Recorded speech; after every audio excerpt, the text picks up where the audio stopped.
It is the simple things in life that hold the most wonder.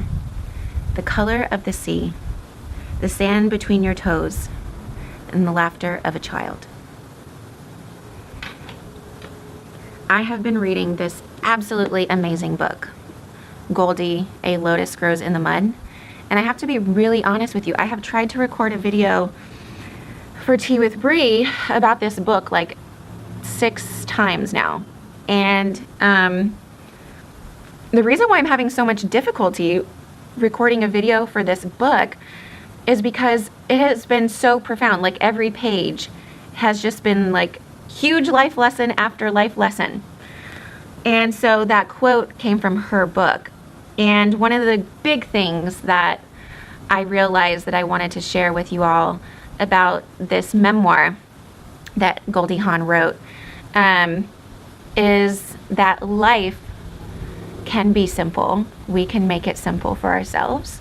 And that there is so much beauty and divine in the simple things.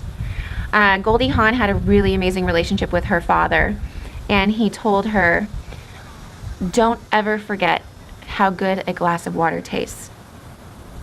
I mean, that is so profound. At least for me, it was really, really profound, because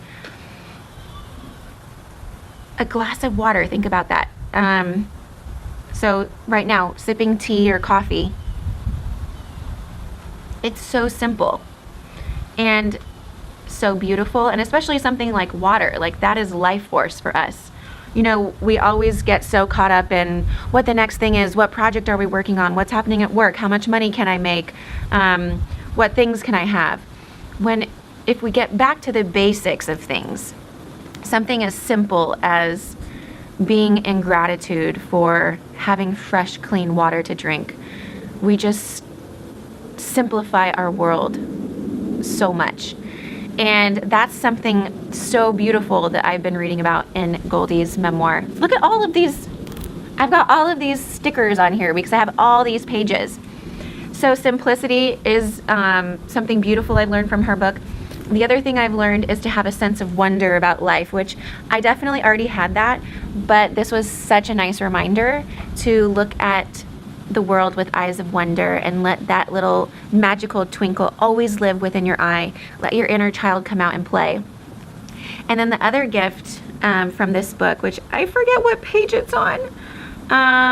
What page? 294, let's see. Okay, the other gift from this book is about laughter, and how laughter really transcends any barriers or boundaries that we have between each other as human beings.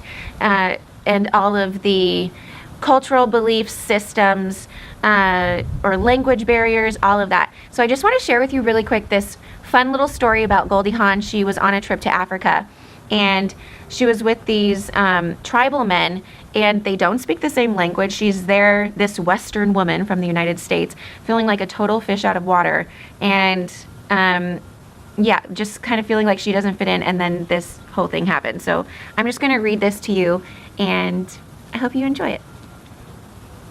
I walk up to the men crouched on the ground, and as they look at me, apparently I can't read, and they look at me as if I have just landed from Mars. I say hello, and they all say hello back, I think. In order to become part of the group, I decide to crouch alongside them, hoping to speak with them through my interpreter. But unbeknownst to me, I am on a slight slope. No sooner do I squat down than I lose my balance and find myself doing a backward somersault in the dust. My bare legs helplessly in the air, ass over tea kettle. Oh my God.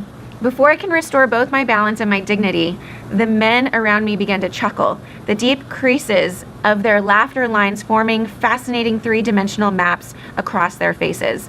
Looking up at them from the earth, I start to laugh too. I can't stop. My strange companions can't stop laughing either. I clutch my stomach. One of them imitates me. Tears stream down my cheeks, and theirs too. Several of them flop back onto the earth like me. We are all equals, all dignity forgotten. For several blissful, powerful moments, we are all helpless with mirth. How about that? No one speaks the same language, but we all share this common language, the language of laughter. so good, right? Oh, we need this right now, you guys. I realize in this poignant moment that laughter is a sound. It is not a word. It transcends every language on the face of the planet. It needs no translation. It comes from an unknown sameness, a primordial innate sound that all human beings share regardless of language. It is a sound. Ha ha. It is the sound of joy. Ah, amazing, right? I was reading a study by Harvard that what they were talking about back in the caveman days, that when a couple different tribes would come across each other, a sign of acceptance between different tribes was laughter. Laughter opens us up, and there's so much science behind this, which I don't have on me right now to share with you, sorry. That laughter is an opening force. Laughter is a sign of acceptance. It is a sign of connection between human beings. So laugh. Laugh, laugh, laugh as much as you can. Laugh every day. Like, we forget to laugh. And that's something that, you know, Goldie talks about in her book, is the play of the inner child, and not forgetting how to do that. Play, having those eyes of wonder, and laughter is a part of that. I don't know where I read this, but I read this somewhere that a child laughs like 300 times a day or something, and an adult only laughs maybe 17 times a day. Like, do I even laugh 17 times a day? I don't know. But keep your sense of humor and your eyes of wonder. I've discovered, especially recently, that having a sense of humor just makes everything better.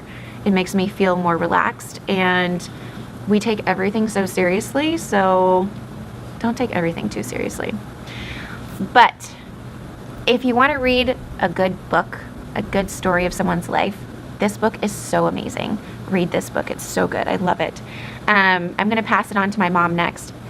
I've loved Goldie Hawn since forever. I first think I saw her in the movie House Sitter with Steve Martin and just adored her. She has such an effervescence for life and such a beautiful, warm, compassionate energy, and she's fun and giggly, but she also is super grounded in this life here on earth.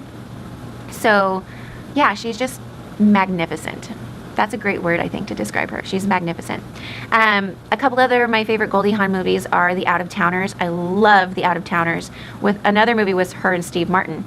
And Overboard with her and Kurt Russell. That's an amazing movie. My mom and I both love that movie.